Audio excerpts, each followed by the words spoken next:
In order for us to move on, we have to forgive. Tonight, the inquest into the death of Myles Sanderson wrapped last week. What the families are saying now. I'm waiting for the report about that so we can find who's responsible for the situation. An oil spill leaked into a Mohawk community, but where it came from is under dispute. And today's the last day to make your claim for the First Nations drinking water class action settlement.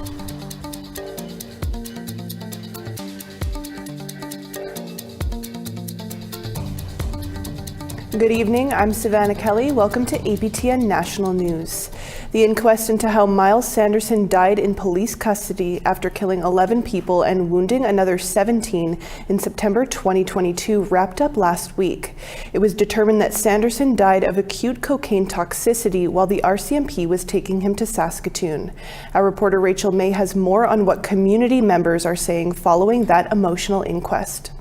September 7th, 2022 was the day Myles Sanderson was arrested for stabbing 11 people to death and wounding another 17 on the James Smith Cree Nation and nearby village of Weldon in Saskatchewan. It was also the day he died. Eddie Head is Director of Justice for James Smith Cree Nation. He's also Myles Sanderson's uncle. He says the inquest into how he died was a way to provide closure to families. In order for us to move on, we have to forgive.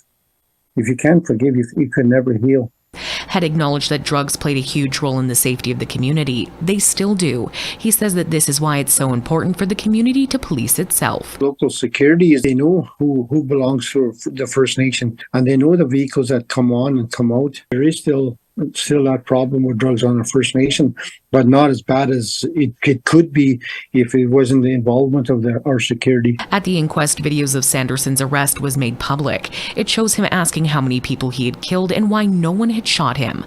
Vanessa Burns, Sanderson's ex-common law partner of 15 years, said she was disgusted by what she saw. Kind of impacted me a little bit because I thought maybe he'd be a little bit sorry for what he did. Burns says she's happy with the recommendations that came out of the inquest, like better driver training for the RCMP and a dedicated team for finding people with outstanding warrants. But she hopes it isn't just all talk and the RCMP and Saskatoon City Police implement change. During the inquest, it was said that Sanderson had abused Burns during their relationship. She is now taking counseling to help her on her healing journey. Getting out of domestic violence is just learning to get to know yourself, like even just spending time alone, figuring what you like to do and what you like. Rachel May, APTN National News, Saskatoon. Last week, a group of Mohawk traditionalists denounced the neighboring municipality of Chateauguay for a lack of transparency. That's because an oil spill occurred on February 1st and has leaked into the Mohawk community. But as Maricela Amador reports, where this spill came from is in dispute. Of the Longhouse are aware of and have been monitoring an industrial fuel spill that occurred in the municipality of Chateauguay on February 1st. On March 1st, a convoy from the Longhouse in Kahnawake arrived in the neighboring community of Chateauguay and delivered a message to Mayor Eric Allard regarding an oil spill that has contaminated part of their territory. Well, it appears as though the incident was reported to Chateaugay's emergency services by private business where the oil spill originated. The municipality of Chateauguay never informed Kahnawake of the spill. Upon inspection, it also appears that Chateaugay's cleanup efforts only went as far as the boundary line of Kahnawake. According to representatives of the Longhouse in the Mohawk Council of Kahnawake, the community only became aware of the industrial spill involving a tanker truck on February 9th, after a resident reported smelling fuel on his property. The Longhouse believes that Chateauguay deliberately attempted to conceal the incident. Adding insult to injury, Kahnawake is now forced to clean up someone else's mess without the help of Chateauguay and Quebec's Environment Ministry. However, Mayor Allard disputes any allegations of concealment, saying he was only informed of the situation by the council on February 13th. Moreover, he said that they are still unsure if the February 1st incident is linked to the contamination in Kahnawake. What happened on the 1st was a simple mechanic problem with a truck that needed to be towed. That's why our employees, the city fire department was there. They did a cleanup. They had some discussion with the owner of the truck. And that was it. So there was no spilling. They checked around the ditch there. Additionally, Allard noted that the Chateauguay Fire Department found that oil had leaked from the truck's fuel tank and that the oil tanker was empty. Allard said his municipality has been working with the Quebec Environment Ministry and Environment and Climate Change Canada. I'm waiting for the report about that so we can find who's responsible for the situation. In a written statement, the Quebec Environment Ministry told APTN that it had been informed of the oil spill in Chateauguay on February 12 and that the quantity of petroleum spilled remains unknown. The ministry said that the investigation is ongoing. Ganawaga's Environment Protection Department has also been investigating the spill. It ordered the evacuation of one home due to the smell of fuel. In terms of containment, the department has installed check dams in affected areas. On March 2nd, Grand Chief Gasnahawi Sky Deer addressed her community.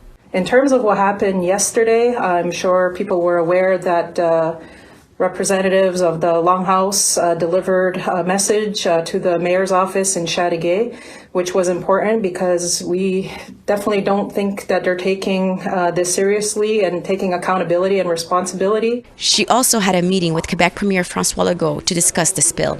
And basically asked the Premier Legault if there would be commitment on behalf of the CAQ government to deploy any resources that would be necessary as we, proceed through this. And there was definitely a commitment made. Following his meeting with the Grand Chief, the Premier said that he is taking charge of the situation. I want to make sure that the Environment Ministry and Mr. Charette, that we first investigate exactly the situation and that we participate to the financing of the corrections that are needed. Maricela Amador, APTN National News, Chateauguay. We want to hear what you think about this oil spill dispute or any other stories you see here tonight. Here's how to continue the conversation. If you have a story you want to share, send us an email to news@aptn.ca. To read and watch our stories, go to aptnnews.ca. You can find us online on your favorite social media sites, including TikTok, YouTube, LinkedIn, and X. Follow APTN News to join the conversation and see our latest stories. Today is the last day to submit a claim for the First Nations drinking water class action settlement. Those who are eligible will be compensated for suffering under long-term drinking water advisories. The $8 billion settlement aims to address the lack of clean drinking water found on some First Nations. Around $2 billion will go towards compensation. Eligible First Nations communities and individuals across the country must have been subject to a drinking water advisory that lasted at least 1 year between November 20th, 1995 and June 20th, 2021. Individuals can also apply for additional compensation for specified injuries. If this applies to you, you have until 11:59 p.m. Pacific Time tonight to file your claim. To find a complete list of impacted First Nations or for more information, you can go to firstnationsdrinkingwater.ca. A new bench outside the Sutina Nation is serving as a reminder of the dangers of impaired driving. It also has significant meaning for the family of a woman who was killed in an impaired driving crash 7 years ago. CTV's Jordan Canigan has more on this special, somber ceremony. It's been more than 7 years since Donna McGuinness's daughter, Deanna, was killed in a drunk driving crash. It feels like it was just yesterday. It never leaves my mind. It's my grandkid's mom. Deanna, or Dee Dee, was killed in 2016 on Sutina Nation. On Wednesday, a bench to remember the 32-year-old and other victims of drunk driving was unveiled in front of the nation's police station. So to have that representing some of the loss that we've experienced on the nation, it not only means something to us as a police service, but it means something to the family who experienced that loss and to all of those people on nation that would have known her. Deanna's young children and other family members quietly watched the unveiling. It was a small ceremony, but a powerful one. The bench serves as a memorial for victims and a reminder of the consequences of getting behind the wheel while impaired. There's a lot of people out here that have lost loved ones to drunk drivers on Sutina Nation. There is still a lot of hurt and people out there that are hurting from drunk drivers. There are now 4 benches like this in Calgary and area. Mothers Against Drunk Driving have installed them at Calgary Police, Fire, and EMS headquarters. Now Sutina has its own symbol. Every time I go into the police headquarters and I see our first bench, it's always like spotless, it shines. And it's to show the dedication that we're here fighting the fight to stop impaired driving. Jordan Canigan, CTV News, Sutina Nation. Assembly of First Nations National Chief Cindy Woodhouse-Neepanak met with Prime Minister Justin Trudeau for a photo op this week.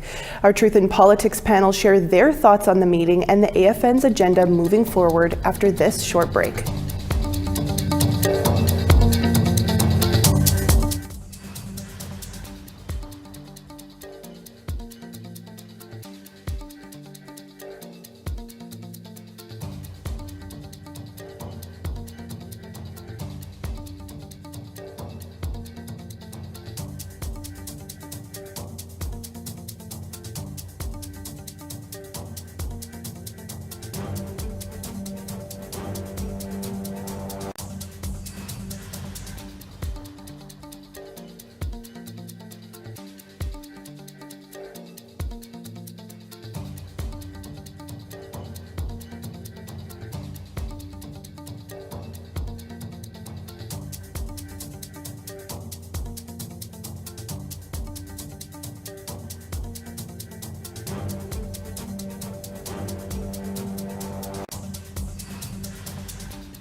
Welcome back to APTN National News. Prime Minister Trudeau and National Chief Cindy Woodhouse-Neepanak held a photo op in Ottawa yesterday. National Chief Woodhouse-Neepanak was elected just last year, and aside from appearances on a number of First Nation territories, we haven't seen or heard much from the Assembly. What could it mean, if anything? Jennifer Leywitz and Negan Sinclair have joined us to tackle that issue. Here is this week's Truth in Politics panel.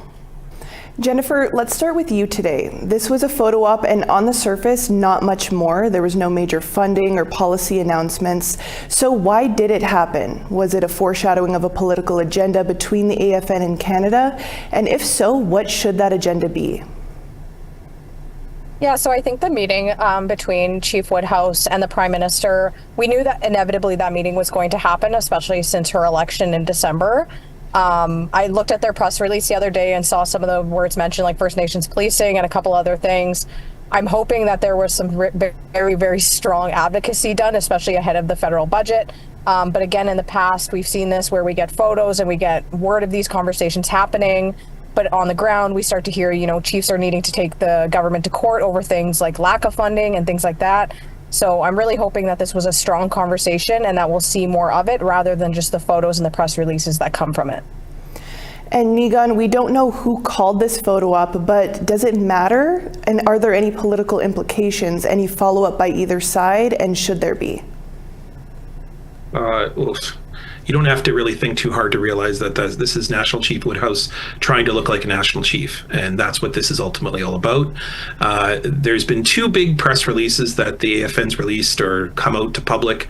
The first is, all the internal strife are over, and I'm now in charge, kind of putting out that kind of statement. And then the second one is really the first time we saw National Chief Woodhouse say anything in relation to the federal government, and it has to do with the for-profit care, children being administered in for-profit care in the child welfare system. And she came out rather strongly, sort of condemning, saying that children deserve an apology from the federal government. I mean, Chief Woodhouse has a real problem. And the real problem is that she has arguably the most overt, the most public ties to the Liberal Party that any national chief has ever had. People always talked about National Chief Bellegarde or even Phil Fontaine as having kind of these Liberal leanings. National Chief Woodhouse was a member of the Liberal Party and a very active member of the Aboriginal People's Caucus within the Liberal Party itself. So you cannot deny that there is such deep Liberal ties here. The national chief needs to start to look like a national chief, and that's what this meeting was ultimately about. Jennifer, back over to you. So Cindy Woodhouse-Neepanek is relatively new to the political scene, but her father has been a chief in Manitoba, and she did work with a succession of Indian Affairs ministers over several years. What do you think we can expect from her as she approaches the midway point of the first year in office? I think just to bounce off what we just heard, she does have those political ties. There's self-determination that's brought into it. I don't expect any Indigenous person to not be politically active. However, when you do step into that role as the national chief, you have to almost take that hat completely off and start advocating for the nations that you're responsible for across the country. One of the biggest things we just heard about was the Supreme Court decision on Bill C-92, the Child Welfare Act. And Bill C-92 is not just about the autonomy over child welfare, but all of the different things that are going to happen within that. We've seen this federal government underfund things like mental health and addictions on nations. Is that national chief going to be at that table, not only ensuring that, yes, that decision has already been made on C-92 and child welfare, but making sure communities are also equipped so that when children are, potentially put in care or whatever it might be, that the adults and parents also on those nations are getting the help that they need to succeed and be able to be reunited with their kids. So my hope for her is that she recognizes that and all the different moving parts in it and make sure that that all comes together and we're not taking a light hand on the federal government because of our political leanings, so to speak. And Nigan, the AFN may not admit this, but they are perceived by grassroots band members as being in the hip pockets of whatever government is in power. Will the Woodhouse-Neepanek-Trudeau combination be seen differently? I'm not sure that the AFN was really seen as being in the hip pocket of a conservative government, but when it comes to Liberal governments, it tends to be closer rather than farther. Here's the fact. The fact is that National Chief Woodhouse has been aspiring to be National Chief for a very long period of time. Many point to her as some of the orchestrations that led to the former National Chief's removal, which was absolutely against the Charter, against all the different principles within the AFN, but still happened anyways. And so we've got a very politicized National Chief position with very deep ties to the Liberal Party. And in order to get things done, however, I mean, say what you will about National Chief Bellegarde, he got the AFN restarted in lots of different ways, got the funding reestablished, got many of the programs reinstated. Whether National Chief Woodhouse is going to be able to continue that, we'll see. Justin Trudeau doesn't have much time left in his time in government if the polls are correct. And so what National Chief Woodhouse needs to do very quickly is to get little small ticket items or some big budgetary divisions or allocations done very quickly. And I think her big thing that she's put her chips in the middle on is around policing on First Nations. I mean, that is the number one thing she said in her acceptance speech. It also is something that she said in the press release that was talking about the visit with the Prime Minister this week. So policing seems to be the number one thing that she's paying attention to at the moment. Well, Nigan, Jennifer, we'll have to leave it there, but thank you so much for joining us and sharing your thoughts today. Thank you. Bye. A sneak peek of tonight's new episode of Nation to Nation is on the other side of this final break. Stay with us.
Welcome back. Time now for our photo of the day.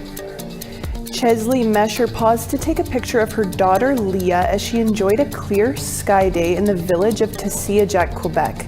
Thanks for sharing that photo, Chesley, and keep those pictures coming by sending them by email to share@aptn.ca, and it could be featured as our next photo of the day. Now let's take a look at tomorrow's weather forecast. Over on the East Coast, 1 degree in Halifax and +2 in Fredericton. Inukjuak -12 and snowy, Kuujjuaq -14. Val-d'Or 10 degrees there, Montreal sunshine and +9. Sarnia rainy and 14 degrees there, North Bay +9. Wawa mix of sun and cloud 5 degrees there, Elliott Lake +7. God's Lake -5 mix of sun and cloud, Norway House -6. Brandon mix of sun and cloud there as well, -6, and Princess Harbor -4. Regina sunshine and -5, North Battleford -3.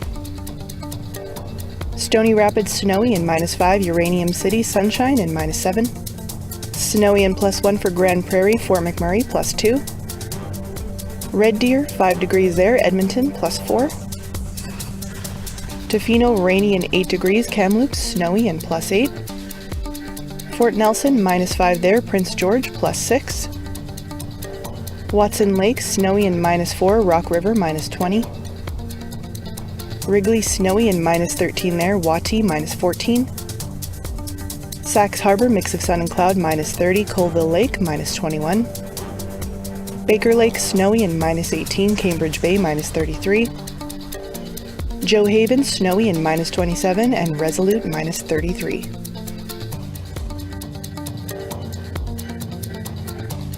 It's Thursday, so that means it's time for a visit from Annette Francis, as she tells us who is going to be guesting on Nation to Nation. Coming up after the news on Nation to Nation, the Minister for Emergency Preparedness has warned Indigenous communities that this wildfire season could be worse than last. But the Assembly of First Nations Regional Chief for British Columbia says First Nations need more help. But I think it's really important to have enough resources out there to deal with the issue of climate change and also reduce the fuel load around First Nations communities so we don't get these Category 5 and 6 fires. And another fire in a Northern Ontario First Nation leaves a community without its nursing station. Cat Lake First Nation is now left in a state of crisis. Ontario NDP MPP Saul Mamikwa has been pushing for solutions for remote communities. We need to have a, First Nation fire safety, strategy on how to do that. And it comes with resources, not just words, not just condolences. As well, the National Advisory Committee on Residential Schools, Missing Children and Unmarked Burials held a knowledge sharing event this week in Regina. Keisha Supernant is a member of the advisory committee. She says the focus is to share information. There are many aspects to this work. There has been a lot of focus on ground searches and ground penetrating radar, but there are many other types of information that can support communities, families, and survivors. That's coming up in just a few minutes. APTN Investigates returns tomorrow night with an all-new episode. Journalist Christopher Reed examines a series of in-custody deaths involving the Prince Albert Police and Correctional System. Here's a preview.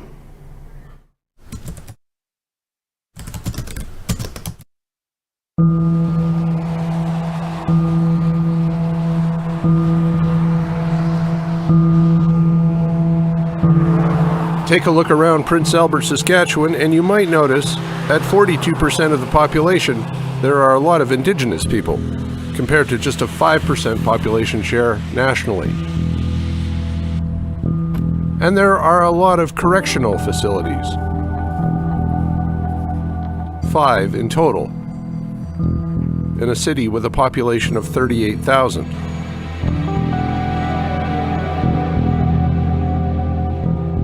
It really looks like an unhealthy situation in Prince Albert. You have a culture of non-Indigenous people primarily being employed in prisons and with police, and a lack of Indigenous people working in those institutions. Instead, the Indigenous people, we suffer from high unemployment, high incarceration, and this reinforces the racism and stereotypes of Indigenous people. In Prince Albert, about 1,000 people are employed in corrections and policing-related roles, and about 1,500 more are prisoners. So there needs to be a change. As well, it also kind of raises the idea of the prison industrial complex, in which Indigenous peoples, in this model, Indigenous people are viewed as commodities. And you can catch the rest of APTN Investigates Jailtown tomorrow night immediately following APTN National News. And a new episode of Nation to Nation is coming up in just a few minutes' time following the news. That's all the time we have for you tonight here on APTN National News for this Thursday. For news anytime, visit our website at aptnnews.ca. I'm Savannah Kelly. Marcy, Miigwech, thank you for joining us. Have a great night.